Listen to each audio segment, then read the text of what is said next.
We're here on Madison HD Sportsnet, presented by the JMU Alumni Association, with head field hockey coach Christy Morgan. After a pretty successful week for the Dukes, Coach, a 4-1 win over No.17 Iowa in the home opener. A day later, how are you feeling about it?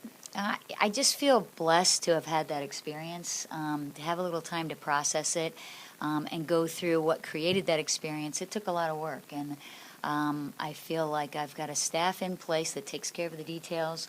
All week long, we worked on preparing for this game, and I can say that the team was completely prepared. We talked a little bit after the game yesterday about your defense and just the overall teamwork. Who really helped kind of keep the engine going and the energy levels high, even if they didn't show up on the stat sheet?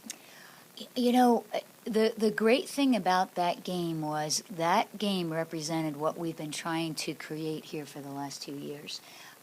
Everybody played such a significant role.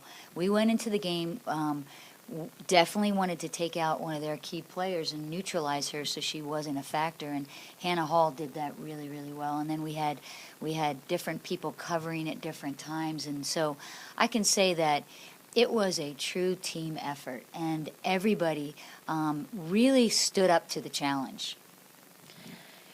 When you look at the box score, it was a tight game. JMU was holding a lot of possession early on, and then back-to-back goals in about a 32-second span, forcing Iowa to call the timeout. Was that part of the game plan, or just kind of a happy moment of being like, all right, we're out here and we're going to play?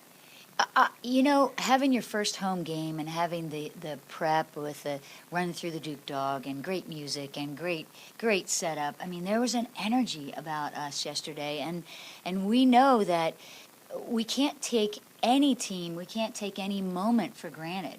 So even after the first goal, after the second goal, we know we have to play a certain style of play that highlights who we are, and we do that. We play a high energy style of play, and we're going to step up and we're going to work hard from start to finish.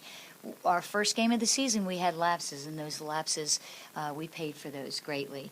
So we got the lesson through that experience, and we're living the lesson, and we're using it in every minute that we play. Well, you'll have a relatively fast turnaround. This week is kind of capital week here for the JMU Dukes. You'll head to Richmond on Friday and then back home Sunday to take on VCU, two long-standing rivals with JMU. What are you expecting from this week? They're in-state rivals, and you know, Richmond had a strong game against Iowa. The score doesn't represent the team that they really are, and so that's going to be a heck of a challenge, and we start our preparation for that today in reviewing film, and so we're excited for the challenge. I think great teams are not about playing to the level of their opponent. Great teams want to play the best they can play and grow from every opportunity, grow from every game. So our goal is to play a certain standard and come out on fire and get excited about the opportunity to play again. So for both of those games, we are aware of who they are as a team and the structure that they play, but our goal is to play our system and our style and have some fun. Well, Coach, we'll look forward to what you guys can put together for this week. You guys head to Richmond Friday, but we hope everyone will join us at the JMU Field Hockey Complex on Sunday when the Dukes return home to take on VCU. Good luck with the week. Thank you very much.